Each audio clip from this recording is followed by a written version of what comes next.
While people are still arriving, I would like to take this opportunity to introduce the Every Learner Everywhere Expert Network powered by ISTE. Can I get you to change slides, Michelle? Thank you. Every Learner Everywhere recently launched the Expert Network to offer professional learning and coaching for higher education faculty and leaders to support their students through and beyond the COVID crisis, including the transition to digital learning. We encourage you to visit the Expert Network website that we are posting in the chat for more information and to schedule a coaching session. Okay, next slide. So I'd like to welcome you to the Every Learner Everywhere Strategies for Success in Online Teaching and Learning Interactive Conference Series. It's a pleasure to have you with us today. My name is Norma Hollebeck, and I am the manager for network programs and services with Every Learner Everywhere. Before I introduce our speaker, I would like to take just a few minutes to tell you about Every Learner Everywhere and the mission of our network. Every Learner Everywhere is a collaboration of 12 higher education organizations with expertise in evaluating, implementing, scaling, and measuring the efficacy of digital learning and its integration into pedagogical practices. Every Learner Everywhere is one of 3 solution networks sponsored by the Bill and Melinda Gates Foundation. The other 2 networks focus on advising and developmental education. We work with colleges and universities to build capacity among faculty and instructional support staff to improve student outcomes with digital learning. Our mission is to help institutions use new technology to innovate teaching and learning with the ultimate goal of increasing student success, especially for first-generation college students, poverty-impacted students, and students of color. A few quick housekeeping notes. We are recording today's presentation, which we will share after the webinar. And throughout the presentation, we welcome you to post your questions in the Q&A section. If participants raise their hand during the presentation, we will not be able to unmute them. So we would ask that you post your questions or comments in the Q&A and the chat section, which we will be monitoring throughout the presentation. As a biology professor and a former associate dean, I'm excited about today's discussion, Transform Engagement, Interaction, and Online Course Design. Our speaker is Dr. Michelle Hampton, a professor at Cuyahoga Community College in Cleveland, Ohio, where for over 20 years she has been teaching in the Business Administration Department. Dr. Hampton's interests include student immediacy, social presence, and blended learning. She enjoys teaching blended and online courses and is active in curriculum development. Dr. Hampton was named Teacher of the Year by the Ohio Association of Two-Year Colleges and received the Teaching Excellence Award at Cuyahoga Community College. She's a former manufacturing engineer, management consultant, business owner, and information technology faculty member. Dr. Hampton? Good afternoon, everybody. Let's get started. So students report that when they don't have a great learning experience, it's really due to a lack of student engagement, where they don't feel connected to the people in their course or not even connected to their course. And so when you're teaching online, it's kind of a blessing and a curse. Online learning, the blessing part of it is that it does increase educational access. The curse of it is that it can present educational challenges, especially when we're talking about creating community and looking at engagement in online courses. Research supports the idea for social interaction in online courses in the following ways. So if you look through the research, it says that social interaction directly correlates with student achievement, that students report that positive student interaction helps them to really build a sense of community and some place for them to belong, even though that they're not geographically located with their classmates. They do feel a sense of community and belonging, and they report that that is a positive online course room experience. Also, research shows us that a sense of community or belonging to a group also helps students increase their success and their learning. So with that in mind, kind of an overriding online curriculum development mantra that I use is that interaction is really the glue that holds the whole learning environment together. So when we look at interaction, we have student to instructor interaction. We're going to look at student to student interaction and then student to content. But we'll start with student to instructor. So some ways that you can increase interaction between the student and instructor is a visual presence of instructor. I know when COVID hit, a lot of us started making videos. Some people did better jobs of it than others. Some people just tried to lecture for an hour or 2 hours in a video, and students are reporting that they absolutely hate that, which is kind of interesting. So how do you then show up visually in a class without doing the trying to lecture for an hour? So I've got some ideas, and I'll show you actually something that I use that students seem to enjoy. Also, something else that improves or helps student interaction with their instructors is timely feedback.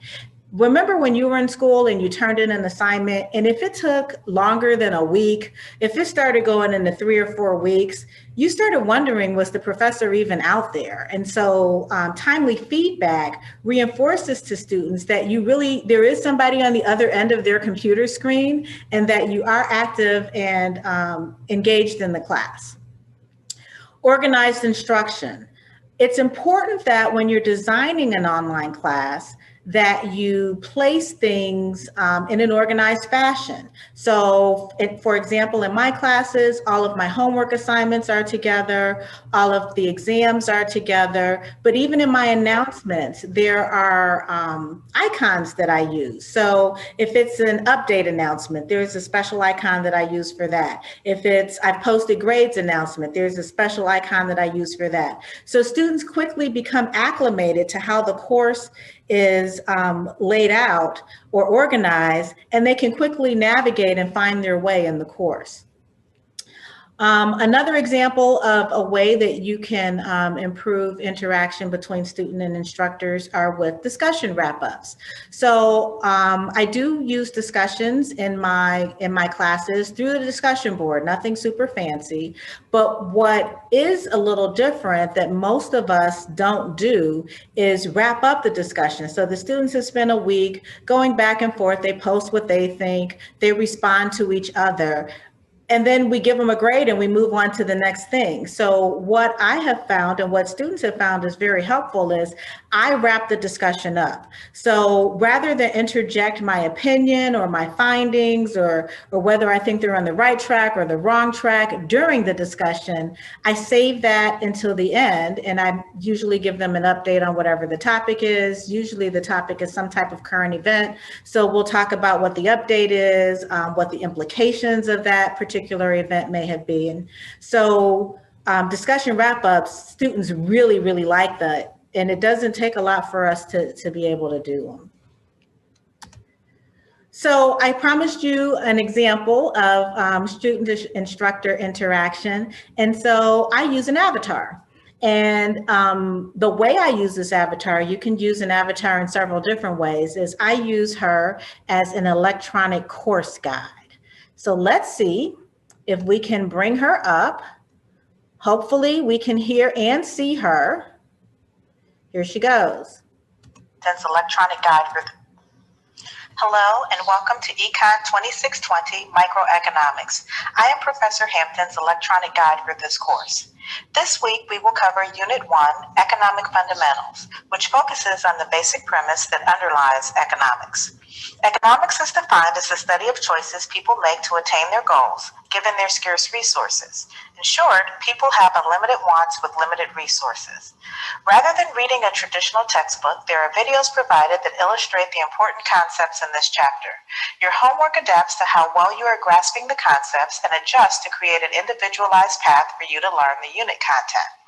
Exercises are located in Okay, we won't let her talk. It's usually she's less than a minute, but we'll get back. Let me get back to our presentation. All right. So the way I use her is each week, she kind of gives an overview of what we're going to be doing for the week. It's not more than a minute, minute and a half long.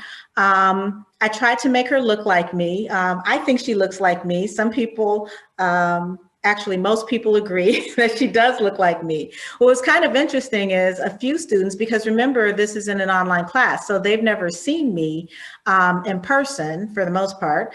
And so many students would ask, is that what you really sound like? And so I posted something that was kind of a funny and said, no, I hired a professional actress to play me as the avatar voice. Of course, that's me. So it's a fun way that actually increases the interaction between students and their instructor. Clearly, you could use videos. We actually use MediaSite to do our videos, but then that gets kind of boring after a while too. So this is a way to kind of mix things up a bit. The next type of interaction is student to student.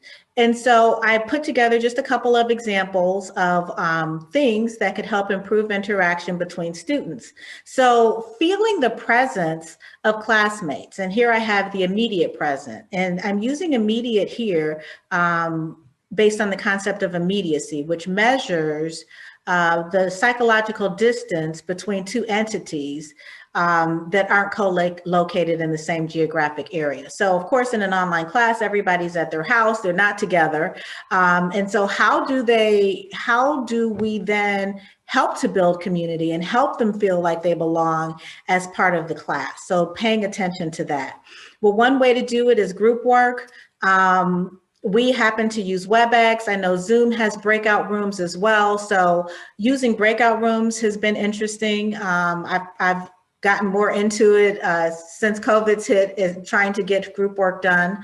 I also use VoiceThread, and that's the example that I will show you here when we get down there for group work. And so we'll look at that in a moment. Students need a way to be able to easily communicate with each other. So I've set up a space on the discussion board where they can talk to each other. It doesn't necessarily have to be a question to me. They can help each other out if it's on the weekend or if it's 3 o'clock in the morning and I'm not available and they have a question. So having a space for students to be able to reach out to each other certainly helps build community. Also, peer reviews are good. I may have students read a current event article and then have them write up a short reflection on it, and then having other students review and comment on that. And so that also helps to build interaction between students. The example I have here for group work is VoiceThread. So let me get that going.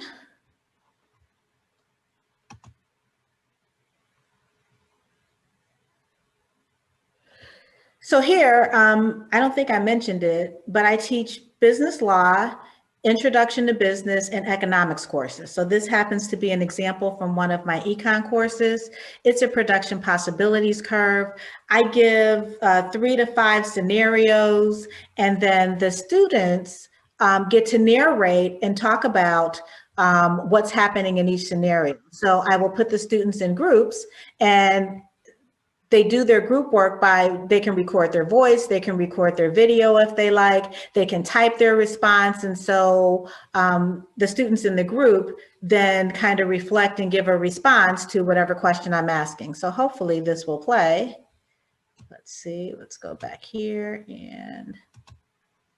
Please describe what's happening in this graph and then provide an example of what may have caused this scenario.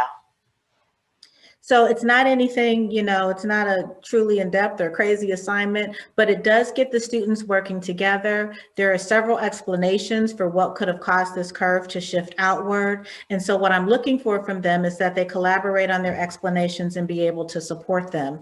And just like my video is here, I could type, they can call in and leave a response. They could type, they could, again, record a video. There are several options for them to be able to provide a response to the question.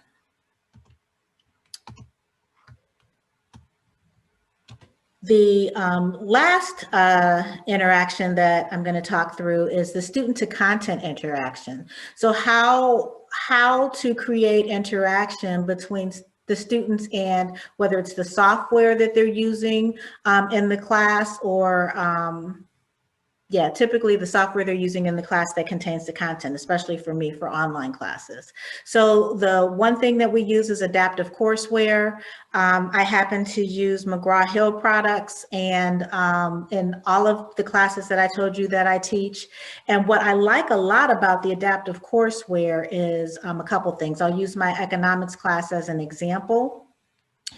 Students watch videos before they actually get into any of the exercises or homework or anything like that. So the first thing that happens is the content or what would normally be in a textbook is actually contained in a video. So they'll watch the video, they'll answer just a couple questions to make sure they understand some basic things that were covered in the video. If I was teaching this class blended, I have the students watch the videos before they actually come to class. So it's the equivalent of reading the chapter, if you will, before you come to class.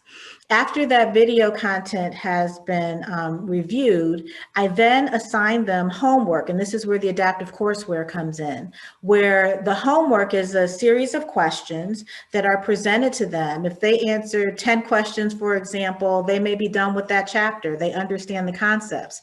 If they get any of those questions wrong, the software figures out what they got wrong. There's immediate remediation that pops up on the right-hand side of the screen. So they could look at a slide. It could take them back to the textbook. They could look at a cartoon strip. And it's not always the same things that pop up for remediation, but if I got the question wrong, I can immediately figure out why did I get it wrong? It then takes me back into the software and it doesn't give me back that same question. And actually it goes to something else. But that content comes back later on. So it continues to present the students with the content until they master the topics that I believe they should have mastered, that I've assigned for that particular unit. So adaptive courseware, I think, is a powerful way that to connect students with their content. Of course, there's audio, there's video. I use YouTube videos. I use myself in videos. I use podcasts. So all of that is a way to connect students with the content. Formative assessment. So if you were in a blended class, and I teach the class both online and blended, at the end of the class period, I present 5 questions and they answer the questions just to see if they understood what we discussed today or got the high points of what we had talked about that day. When you're online, you're not there to discuss. And so what I use is Kahoot, and they can do the Kahoot when we're in a blended class, and they can also do Kahoot online. So I will show you what I use for Kahoot. And then polling.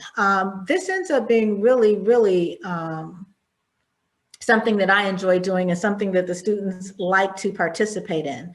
So with polling, especially with economics, especially in our political climate, politics are typically wrapped around economic issues. They don't stand alone. And that stuff can be really touchy. And I don't want to put any student on the spot about their views or their understandings of issues. So I may poll and say, if we're talking about healthcare, like what do you think about Obamacare? Or if we're talking about poverty, what do you think about some new legislation that's come out about poverty? And so they can answer anonymously, and we can kind of see where we all are as a class without having to be put on the spot and raise their hand and everybody's looking at them and all of that. So that keeping the anonymity in the class when we're talking about questions that definitely can be touchy subjects, I certainly appreciate that.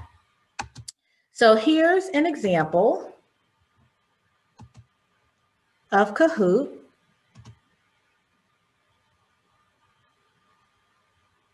And if you've used Kahoot in class, they've done a really good job. It's really not that different if you're using it online, so it should look familiar. What I do And so here you can see that with Kahoot, you can use it for virtual classrooms, you could use it for self-paced learning, or you can use it in the classroom. I use it when I'm teaching blended classes as well. We'll look at the one for virtual classrooms. So what I try to do is I set it up so that there's a video at the beginning. Students can send me recommendations for videos as long as they're clean and there's nothing too crazy going on in the video. This one happens to be Justin Bieber. So while they're waiting to log in, at least they've got something to look at. So I will log myself in with the pin here at the top. 1553. And you will see my name when I type it in here. So I'm doing this on my cell phone, by the way. So there's my name. So now I know I can start. Theoretically, if we were in a blended class, I wouldn't start till everybody's name is there, but here we'll go ahead and start. And so it's asking, we'll ask after the countdown. The first question is, how much will be saved and how much will be produced in the US economy as a whole? Is this a question of macroeconomics or of microeconomics? And so I'm going to use my phone to choose macroeconomics. And we see here that I got the question correct. So there are 5 questions, but this helps to kind of bring formative analysis online, formative assessment online, or in a blended classroom, either one. So I wanted to leave time for questions. I hate going to presentations and the people take up the whole time, and then all the questions I have that I never get to ask them and have them answered. So I wanted to leave time for questions. But before we start our questions, here is my thank you dance. I thank you for your time. I thank you for your attention. And hopefully something that you've heard today will be something that you can use in your class to enhance it. So thank you. Well, we have tons of questions for you. Okay, because I can't see any of them, so good. So our first question has to do with your avatar. Yeah. There's some curiosity around the advantage of the avatar over an actual person or professor recording a short video. Yeah. And then on that same note, do you use your avatar as part of your wrap up with your discussion board, or do you just type in your answers to the discussion board? Okay, so let me take the first one first. Is there an advantage over you recording yourself? No, it's just something different. You want to switch it up in the class. So I mean, when I did the videos of myself and I did them every week, the students like that. If I did the avatar and did it every week, they actually seem to like the avatar more than they like me. I don't know if I should take that personally or not. But I've also used both. I've used, I've recorded short videos in the class, and I've used the avatar because she's the electronic guide kind of for, the weekly assignments or an introduction to what we're going to do for the week. So I don't think one is any better. I don't think one is any worse. I just think it helps to vary things to hold students' attention in the class. You asked me, what was the second part? The other one is, do you use her in your discussion boards as your wrap up? I don't, but I could. Sometimes I type the answer, sometimes I record the video for the answer, but I absolutely could use her. What I would recommend is that if I'm using her for the electronic guide, I keep that consistent the whole class. If I were to use her for discussion wrap-ups, I would keep that consistent for the whole class. So you don't want to go crazy with technology and have it all over the place. Whatever you choose to use it for, keep that consistent during the semester for that class. Okay. Our next question is, what would you do differently next term, or basically what went well and what didn't go so well that you might change? Well, every term I change something in every class. So I try to add a little bit of something. I also, at the end of each of my classes, I have a feedback survey from my students. So it's not anything connected with my performance evaluation or that the college does. I simply ask them, and it's for extra credit points, so most of them do it, but I ask them, what they liked about the class that they would like to see continue, two things. Something that they would like to change about the class and would not like to see continued. Whether or not they're going to transfer the class to another school, and tell me what school, just so I have a sense of where they're going when they leave me. One thing that they will remember about business law, for example, a year from now, and one thing that they still don't understand. So I use that feedback to figure out what I need to do differently or what can I add. So for some classes, I've added writing assignments.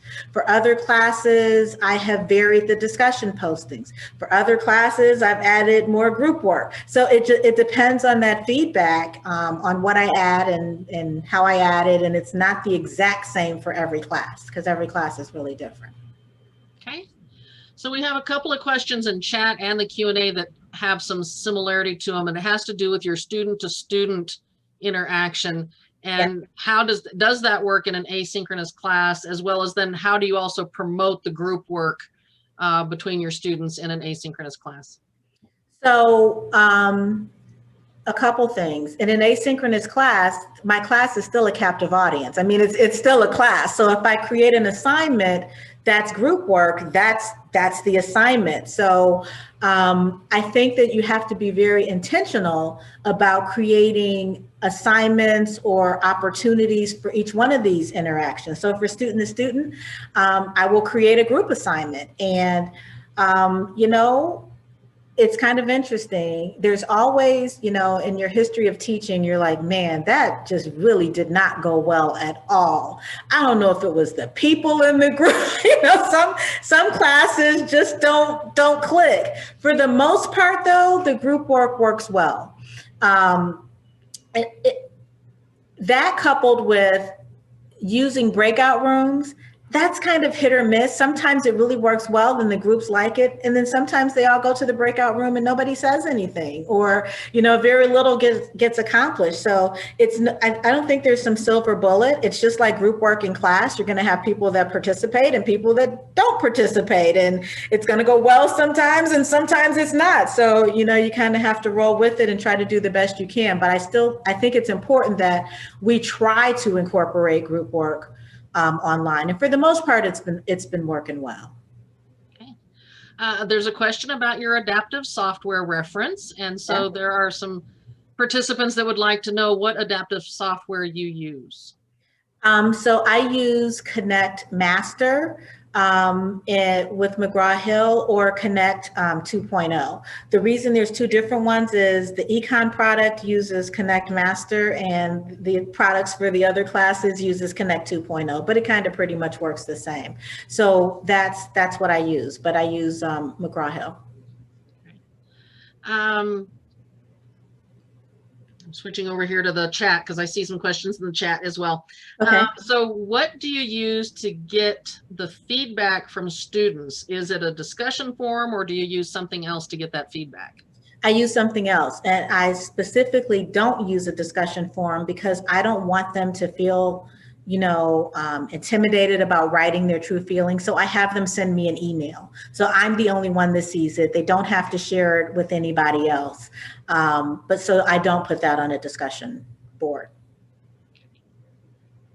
Okay. Continuing the student discussion. Okay. How can we make the student-to-student discussion happen? Who will oversee? Who oversees that? I do. And to make it happen, I mean, I will design an assignment. If I'm putting them in breakout rooms, they have to come back in a larger group and report out to me and the group, you know, if it's a particular question that I'm having their groups discuss. So we do a report out and share. So I think as the instructor, we need to be in charge of it, and we need to be very intentional of what that discussion or what that group assignment looks like. So I'm trying to design it to get the outcome that I want. It's not just I put them in a group and I pray real hard that they come out with something that's meaningful. I'm really trying to design it where it's got enough infrastructure and there's enough guidelines that kind of steers them to where I need them to be. Okay, to build on that question, Yeah. How would you ensure all group members do their job in that group project? And what if a student member never does his or her part? So we try to ensure, of course, but how do we ensure people at work do their part? How do I mean, you do the best you can with it. There's always going to be some folks that are slackers, but I would say most people are not. And so the people that are slackers, I kind of pull them aside individually, one, and make them aware that I know they're slacking. So whether that's I can do it in an email, it depends on how bad they're slacking, frankly, on what means I will use to communicate with them. I may force them to have a WebEx or Zoom meeting with them where I'm seeing them kind of face to face to have that conversation. It could be an email, but once I let them know that I know they're not doing what they're supposed to be doing, they kind of, I won't say that they're completely reformed, but they do better than what they were doing. So I don't know if you can fully rehabilitate them, but usually if I let them know that I see they're not doing what they're supposed to be doing, it gets a little better. There's some questions regarding your the size of your group. So how many students do you have in your group? Does that vary from topic to topic, or how do you work your groups? So typically I try not to go over 6 or 7 people in a group. So my typical online class is probably 30 to 35 students. So maybe four to 5 groups. That's probably, I mean, 4 is kind of my sweet spot. I can manage 4 groups. 5 is okay. I think when it starts to get over that, it's a lot to manage. Okay. Question about Kahoot. Have you tried to use Kahoot in your breakout rooms? No, I have not. So it may work beautifully or not. I don't know, but I've not tried to use it in the breakout rooms. But that's a really good idea. So I may look at seeing if I can incorporate that. No, I've not done that. I think I can answer this one, but I'm going to let you answer it. Is VoiceThread free? No, it is and it isn't. So you get 3 or 4 for free, and then you have to pay. So I only use like the 3 or 4 that I get for free because I don't pay. So, yeah. And it is accessible, right? I asked Dr. Google, and Dr. Google said it did have an accessibility. Yes, it does. I mean, it can put up captions. So yeah, I would say yes. Yes. So you had made a comment about feedback. Wouldn't the feedback sent by email be biased as they are not anonymous? No, students are pretty honest, I believe. And I think partially, I don't think it's biased because I'm asking what you like and what you didn't like. So I'm asking you to tell me what you liked and what you didn't like. I haven't had anybody that seems to be very shy. They will tell me what they like and what they don't like. And so I haven't really had any issues with that. And you get 5 extra credit points. So I'm not grading what you're saying. I just need you to submit it, and they get their extra credit points. Okay, with the extra credit concept, in a large class, like if you've got more than 50 students, how would you keep track of your class participation for when you're giving them the extra credit? Well, since they're sending me an email, once I read the email, I send a response back saying, I got your email. Thank you for your response. You got 5 extra credit points, and I go post them in the grade book. So that's kind of how I manage it. Checking to make sure I've hit all the questions. Okay. We have a lot of them that came in, and some of them I merged and I didn't check them off here. There is a comment / question, and it has to do with microeconomics. Okay. A good discussion topic from a microecon perspective is why we still do not have 3-layer masks besides the N95s for all in over, I lost it there, just a second. Where'd it go? For all in over a year of pandemic in the US. So I'm looking at this as using it as an example in microeconomics, talking about the supply chain, I'm assuming. Is that the I'm not quite sure. So is the question posed to me what I think about it, or is this a good topic for students? I'm not sure. I think the question is a good discussion topic from microeconomics perspective is why we did still not have the 3-layer masks for all over this whole year of the pandemic. So looking at it as, is that a topic that would be relevant to and have a good discussion on with your students in an econ class? I think so. And actually, I used a discussion about disinfectants and COVID-19 and disinfectants. Like, why can't we get Lysol wipes? And so I think that's kind of along the same line. Like, what are the implications from COVID-19 that cause, what I was trying to get students to see is that there was a shortage. Why was there a shortage? Why did the price of disinfectant wipes go up so high? So using the supply and demand, their supply and demand knowledge to come up with that we had a shortage and this is why, and that's why the price went up, and how do we relieve the short, that kind of thing. So that makes it relevant too. It brings it into context of time and relevance, and yeah. helps make that connection. Have you used Google Forms to create anonymous surveys for your feedback? I have not, but you absolutely could. And another question about Kahoot. Okay. Do you recommend using Kahoot for midterms? No. I personally don't. I don't think it's strenuous enough for a midterm, because to me, for me in a midterm, I want students to be able to apply the concepts. Kahoot for me is really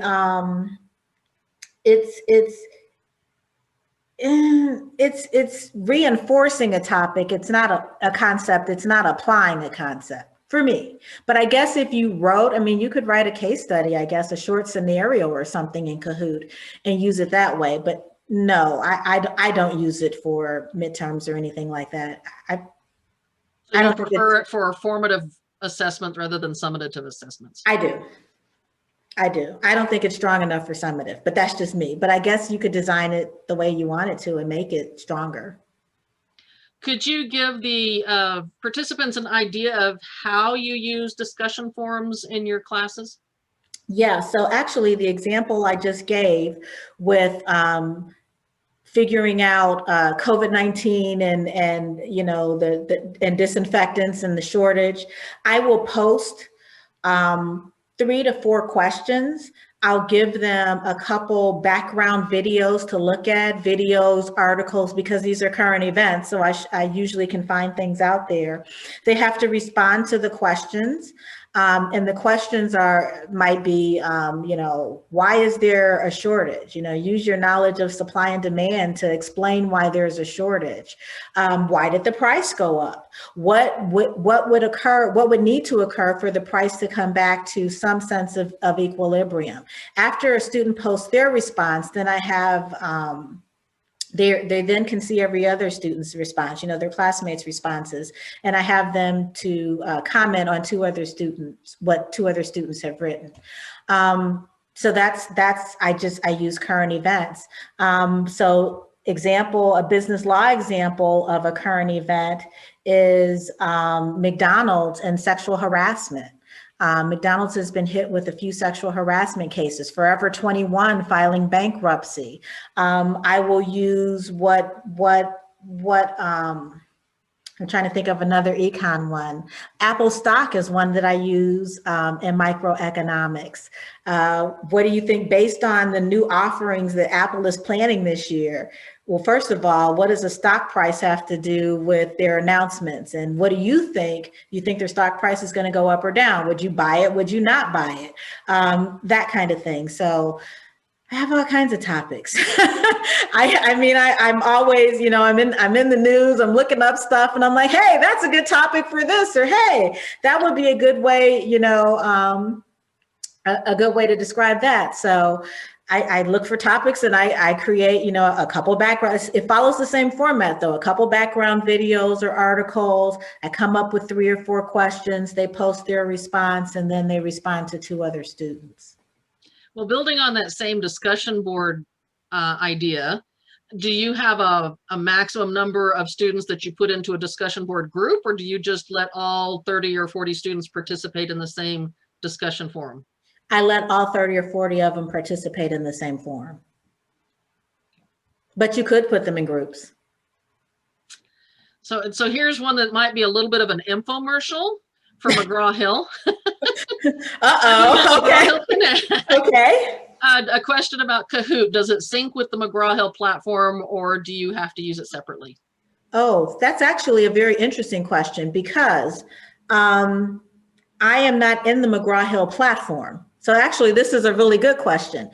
I launch my McGraw-Hill assignments through my LMS, and we happen to use Blackboard. So in my Blackboard course, there is a link to Chapter 1 homework in McGraw-Hill. It's called Deep Linking. So you click on the Chapter 1 homework, it takes you over to McGraw-Hill, and it brings you back. So I'm not really running my class out of the McGraw-Hill platform. I'm running my class out of Blackboard, and I send students out and back wherever I need them to go. Okay. See, kind of an infomercial, but not. That's a good one. Yeah, right. right. I think it's confusing to try to run two parallel systems, and they don't know where's the homework, where's the exam, where's the discussion board. And if everything appears that it's in a different spot, I think it's confusing. So literally, Blackboard is our home base, and I send them where I need them to go and bring them back to Blackboard. So your discussion forums seem to have everybody mesmerized. So just in terms of your discussion wrap-up idea, yes, assuming that you post your wrap-up in the discussion feed, how do you ensure that the students see the wrap-up? If they've already participated, they may not go back to see the wrap-up. Yeah, so I post my wrap-up as an announcement, which is actually a great question. When I first started it, I did put it in the discussion board, and nobody ever looked at it, very few people. So I post it as an announcement. I send the announcement out to their email, so at least I know it's been delivered to them, and that they can see it on my Blackboard announcement list. So I can't ensure that everybody reads it, but I know they've had opportunity. They at least know that it exists. Okay. And they usually, it turns out from the feedback that I've gotten from students, they really do read it. They like it because they're like, hey, we get to see what happened. Like, this is what I thought. Is that really what happened? Or what do you think is going to happen? So it seems to be valuable. But I mean, I don't believe every single student in my class reads it. I don't think that either, but it is available. And this next question is one that I know I've fought with students in discussion forums. So I'm going to ask it because it bothers me as well when I'm teaching. When you are in your discussions, how do you keep the reply to 2 or more students from being just hey, yeah, great job, without actually being robust and substantive? So I actually put in the instructions, you have to say more than, wow, great idea, or I agree or disagree, because that gets you a 0 for that part of the assignment. So once I start in the beginning, so I had one semester, they were wearing it out. Yeah, great. And I hadn't really given more instruction. So I said, okay, you got me this semester, but next semester I put that in there. And so that kind of stopped it. So I haven't really had that issue since then. Now I have a couple students that'll still try it. I give them the 0, and that kind of rehabilitates them. But now it is part of the instructions. On some of the more robust discussions, do you use a rubric? Yes, I do, actually. And I should have brought that up. For assignments and I do have a discussion rubric. It's not anything super elaborate, but it does give them an idea of how I'm going to allot the points. And the discussions in the discussion board, like for question number 1, I'll say 3 points. Question number 2, 2 points. The third question might be 1 point. So as I'm listing the questions that they need to respond to, they see exactly what points are there. And then I just, a general rubric on what, complete sentences, proper grammar, no spelling mistake, that kind of thing. How about on your discussions? Do you do all of them as first post, or do you vary? What do you mean by first post? Like they have to post their response to your question before they get to see everybody else's response? Everything is first post. Yes, they have to post their response before they get to see everybody else's.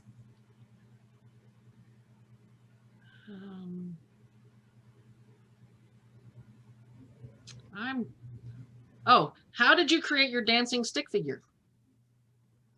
It's a GIF. It's a GIF, and you play it and it dances. It dances. Okay. Have I missed anybody's really out? Just, you've got to have the question answered and I missed it, or I didn't merge it right, or if anybody wants to scream at me in the chat or pop something in discussion that I missed that's just really sticking there, I want to make sure that we have time to get a few more questions out there.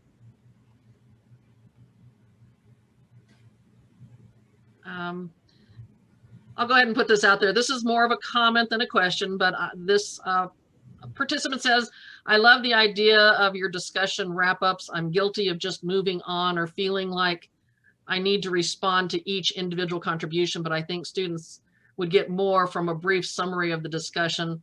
Plus, it's way more manageable to respond in that way than to each individual student. So it is. I like that idea as well. It is, yeah.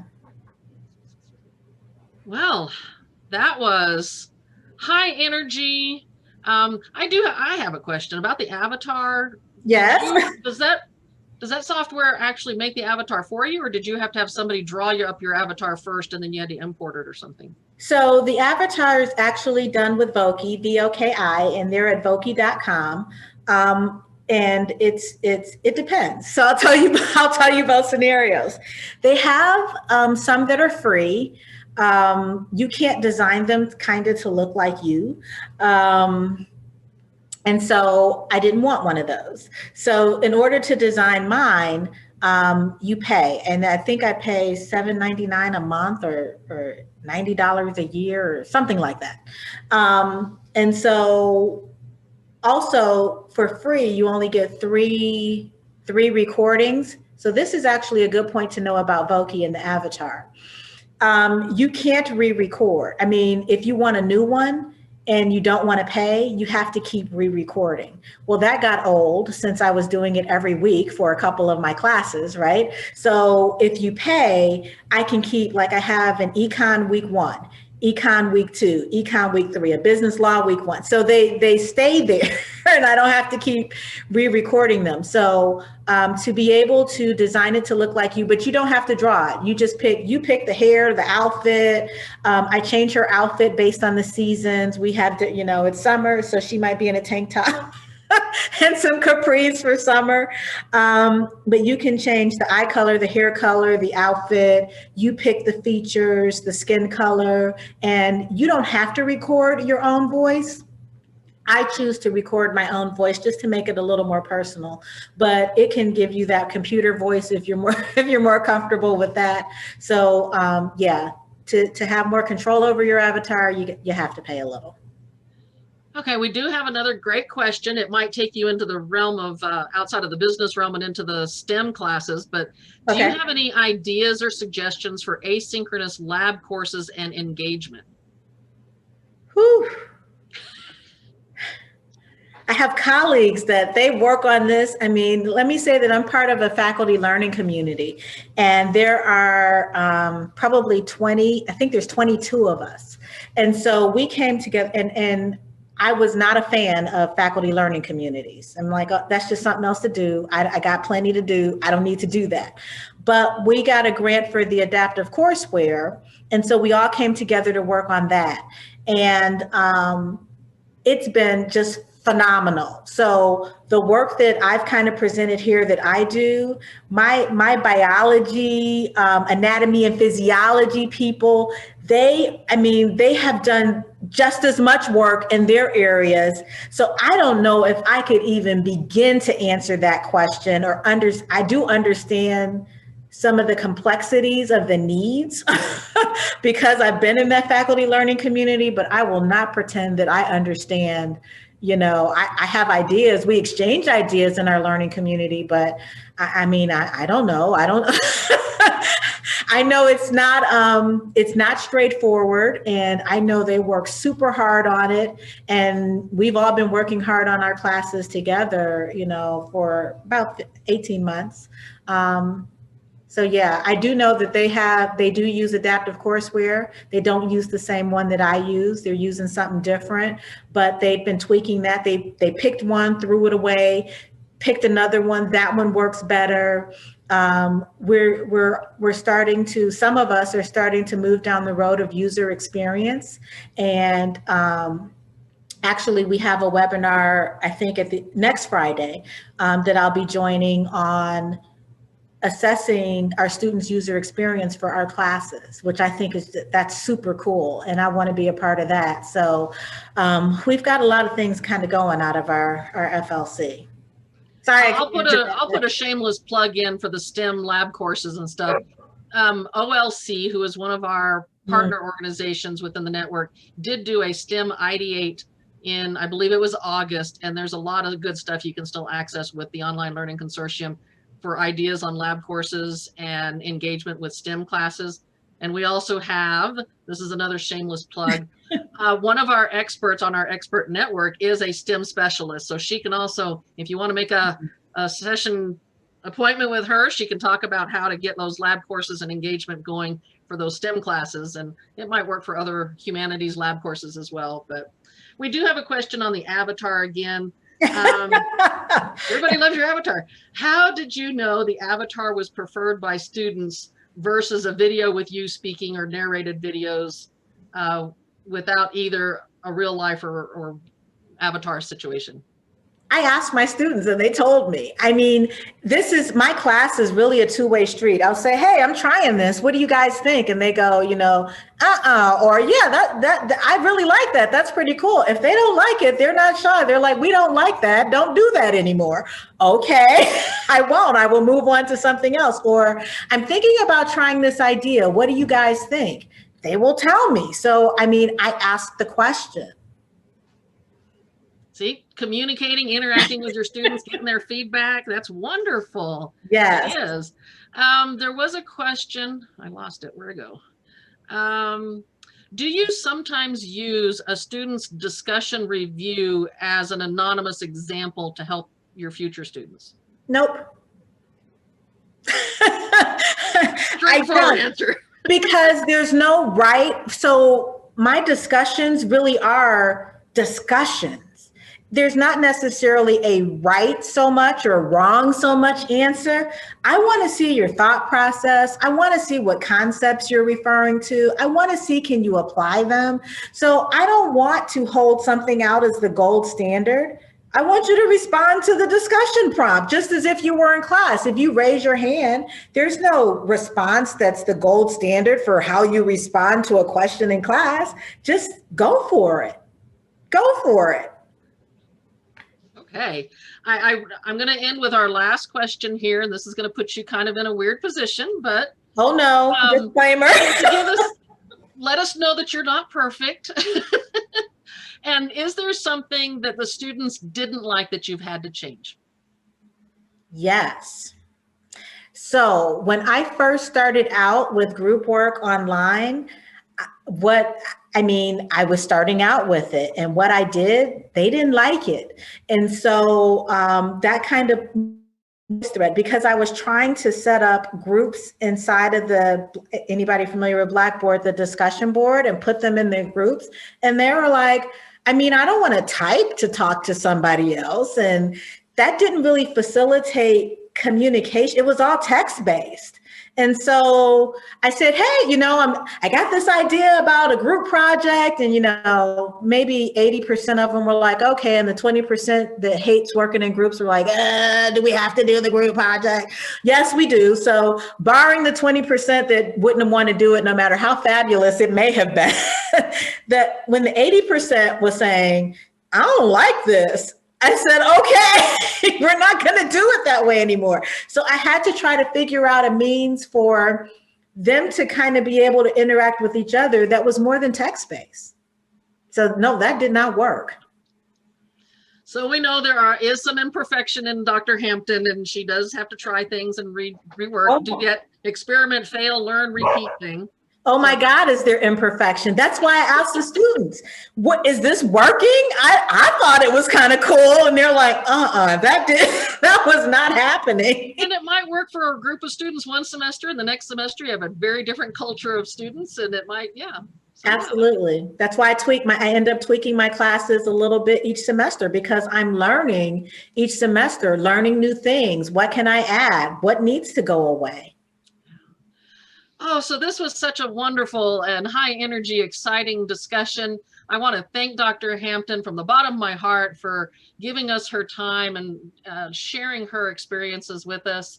I would also ask that if you all have a few moments to take a few minutes out of the last part of this here to complete our survey for today's presentation using the link that we're putting into the chat. Don't worry if you've got something going on immediately after. We'll send you the link to the survey when we send you the link to the recording, and we're going to send you a link to the slide deck as well. So I really appreciate Dr. Hampton's time. I really appreciate all of our participants, the wonderful questions, the thought-provoking discussions that we had here. And I'm really looking forward to moving through the next few months with our interactive conference series. As a quick reminder, we do encourage you to visit the Every Learner Everywhere website, our resources page, our expert network page. Thank you for attending today's webinar. We do look forward to seeing you next week for our live Q&A panel. And once again, thank you very much, Dr. Hampton, for your time. Thank you, guys.